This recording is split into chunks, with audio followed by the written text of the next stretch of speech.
iyo labadii saddexaad oo ay doonaysa inay xaqiijiso ay tahay amniga. Marka amniga waa shaqada ugu horeysa oo u taalla xukuumadda. sidaas la mid ah balaqaadka madaxweynaha wuxuu ahaa in shabaab uu la dagaalamayo oo muddada xilka uu joogo uu ku dadaali doono waddanka inuu ka saaro. marka shaqadaas madaxweynihii qaranka iyo xukuumaddii ay u taagan yihiin wasaaradda amniga waxay ka tahay lafdhabar.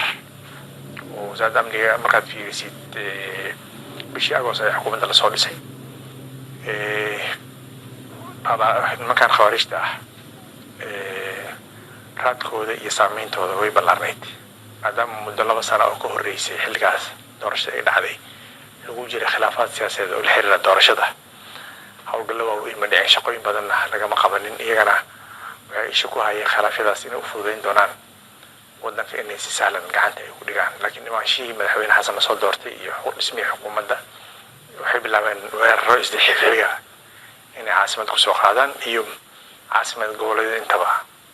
qaraxyada waxay ka sameeyeen muqdisho, kismaayo, jowhar, beledweyne. marka wasaaradda amniga waxay ka howlgashay sidii loo abaabuli lahaa howlgallo lagaga hortegayo amni darrada ay al-shabaab caasimadda ku hayaan ama deegaanada kaleeta iyadoo kaashanaysa maamul goboleedyada. marka waxaa la dardargeliyay howshii booliska, howshii nabad sugidda. maantana alxamdulillah waxaa lagu guuleystay amniga caasimadda wax weyn inuu iska bedelo. waan usoo laaban doonaa amniga caasimadda. dagaalada lagula jiro al-shabaab ka socda gobolada dalka, dadka khubarada amnigu waxay qabaan in shabaab badan soo dhiibaya ama ay shaatiga bedelanayaan ee shacabka kasoo mid noqon doonaan. wasaaradda amnigu qorshaha looga hortagi karo qataraha noocaas inay ama ciidamada kusoo milmaan ama shacabkii kusoo milmaan ka bacdina ay dhagaro kale ka fuliyaan gudaha dalka iyo caasimadda. maxaa looga hortagi karaa? maxaa ku qorshaysan? shabaabkiisa horta shabaab dagaal baa lagula jiraa. maalmaha shabaab waa kooban yihiin. shabaab muuqaal ayuu lahaa, awood inuu leeyahay inuu cadaaladda ka shaqeeyo, inuu dana ka shaqeeyo. laakiin dagaaladii laga galo waxaa caddaatay shabaab inay daciif yihiin, inay taagdaran yihiin, khilaafaad inay ka dhex jiraan, inaysan naxariis lahayn. oo marka ayaga marka sidaadaba aad tahay ujeedda dagaalkaaga ujeedda uu leeyahay waa inaad dagaalkaaga ugu koobnaado dadkaad is haysaan. marka ciidamada qaranka waxa ay la dirirayaan waa al-shabaab. laakiin shabaab marka dagaalka looga awood roonaado waxay beegsanayaan dadkii shacabka ah. ceelashii bay gubayaan, carruurtii bay leynayaan, raashinkii bay gubayaan, dadkii bay barakicinayaan.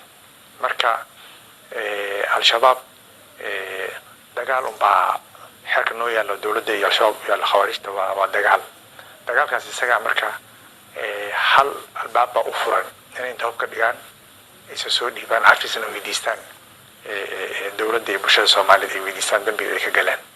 marka markay isa soo dhiibaan dhaqan celin baa loo sameeyaa. meelo lagu haya ayaa jira oo la dhaqan celiyo ilaa la hubsado inay afkaartii khaldaneyd iyo marhabanka la maran habaabiyey ay ka tanaasulaan. kadibna bulshada ay dib ula falgalaan iyadoo laga warhaayo. ma jirtaa qorshe midaysan ee amni oo ay wasaaradda hogaaminayso oo looga hortagayo qataraha noocaas iyo dagaalka socda? barnaamij waxaa la yiraahdo dhaqan celinta jirta, xarumaha jiro ku yaala Baydhabo iyo Kismaayo iyo Muqdisho intaba oo rag iyo haweenba leh. xarumahaas dhawaan waxay ku baahi doonaan qaybaha kale ee dalka ayaa lagu baahin doonaa ayagoo xarumahaas ka yarna dhowsa mareeb ayay hadda ay ka jirtaa. laakiin deegaamada waaweyn oo dhan iyo caasimadaha gobolada iyo inta dhiman iyo inta kale dalka waa la gaarsiin doonaa, gaar ahaan meelaha howlgallada waaweyn ay ka socdaan. aan usoo laabta caasimadda. caasimadda waxaa jira oo in badan aanu aragnaa inay jiraan checkpointiyo kala gedisan oo ciidamo kala gedisan sida nabad sugidda, booliiska iyo militariga ay joogaan. aad arkaysidna in badan aysan wax wada shaqeyna aysan ka dhaxelin, balse mararka qaarkood aad dareemaysid in ayagu isnacib yihiin oo iska soo horjeedaan oo leeyihiin waa booliis iyo waa military iyo waa nabad sugid. maxaa qorshe loo hayaa taas oo wasaaradda u haysa? aasada jiri jirtay way dhamaatay. maanta la joogo oo bilii ugu dambeeyayba ilaa sanadka cusub la soo gaaray wada shaqaynta aad bay u sarreysaa. checkpointyada waagii hore waxaa jiray ama waxaa joogi jiray booliis ama waxaa joogi jiray nabad sugid. laakiin hadda way wada shaqeeyaan nabad sugidda iyo military booliska iyo booliska way wada shaqeyn checkpointedana way wada joogaan taladoodana hal meel bay ka go'aankan hal meel ayaa lagu qaataa kormeerkana hal meel baa laga sameeyaa tababarada ciidamada soo qaataan khaasatan booliska iyo nabad sugidda oo hoos yimaada wasaaradda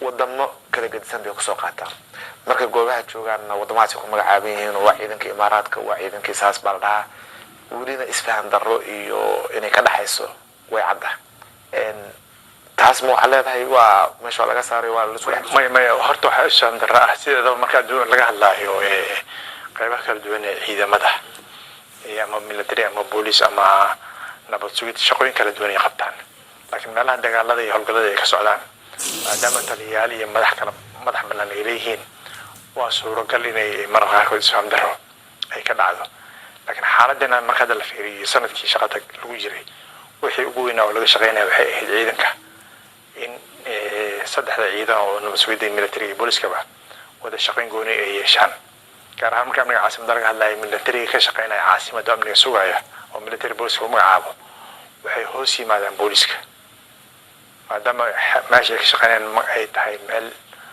dagaal aysan ku jirin amnigii caasimadda ay qayb ka yihiin marka qaabka loo shaqeynayo iyo qaabka amniga loo sugayo iyo qaabka talada loo qaadanayo qaabka horumarka loo sameynayo waa qaab wada shaqeyn iyo iska warhayn iyo tala wadaag lagu gaarayo arrinta la xiriirta tababarka horta ciidanta imaarad lagu soo tababaray ma jiro ciidamada meelaha lagu soo tababara ama waa Uganda ama waa Ethiopia ama waa Masar laakiin marka ciidamada soo tababaro dib waxay u galaan dalka u soo laabtaan waxaa lagu xareeyaa xiriir kaleeto oo saraakiil kale Soomaali ah ayaa la joogta oo tababarkooda qayb ka siisa oo wacyigelinta qayb ka ah marka tababar kasta ay soo qaataan oo xagga farsamada waxa uu dheer tababar kaleeto iyo ka warhayn kaleeto oo wadanka gudihiisa ah looga wareysigana waxaad sheegtay in ay dawladdu hadda dhinaca tiknoolajiyadana ay usoo jeesto wax badan wasaaradda amniga ay ka qayb qaadanaysa dhinaca tiknoolajiyadda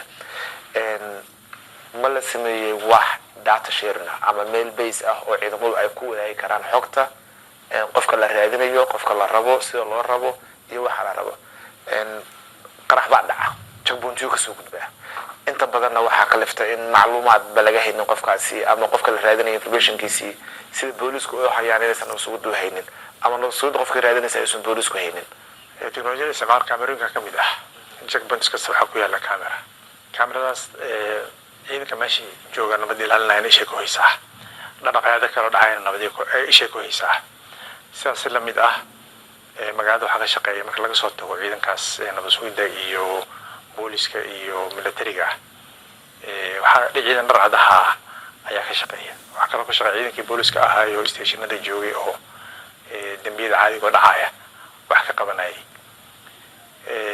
marka laga hadlayo waxyaabaha la xiriira qarax inuu dhaco ama intuusan dhicin laga warhelo ama markuu dhaco raadraac lagu sameeyo way dhacdaa mararka qaarkood in kaamerooyinka ay tilmaamaan ama tusaan dadkii falka sameynaya ama dhaqaaqa sameynaya in la helo mararka qaarkood waxaa lagu guuleystaa in lasoo qabto dadkaas iyadoo kaamerooyinkii la adeegsanayo arrinta la xiriirta hubka la isticmaalay ama qaraxa maxay noocuu yahay iyo qaybta booliska forensica waxay awood u leeyihiin inay soo saaraan qorigii la isticmaalay ama bistooladii la isticmaalay falka lagu geysta hadii lasoo helo ama qaybta miinooyinka waxay awood u leeyihiin inay qaraxa noocuu yahay iyo maadada la isticmaalay waxaas ay sheegaan waxaasoo dhan waa horumar ciidamada ay sameynayaan arrinta la xiriirta waxaa jira sida laga waraayo waddankiia dadka ID ma leh marka ID inaysan lahaynna waxay qayb ka tahay inaan qofkii gaar ahaan dadka lacagaha ama dambiyada ku galaya isgaarsiinta isticmaalaya inaysan sahlanayn si dhaqso ah in loo soo helo laakiin muddo kooban waxaan rajaynaynaa ID-ga waa sharcigiisa waa la baasgareeyey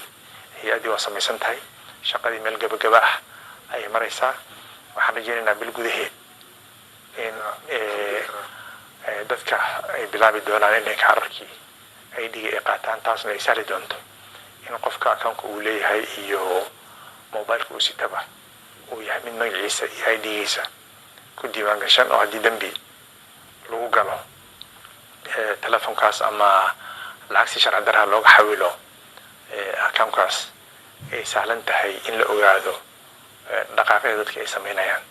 taasna inta badan ninkii aan dambi sameynin dhibaato kuma aha, laakiin dadka dambiyada sameynaya ay dhibaato ku tahay.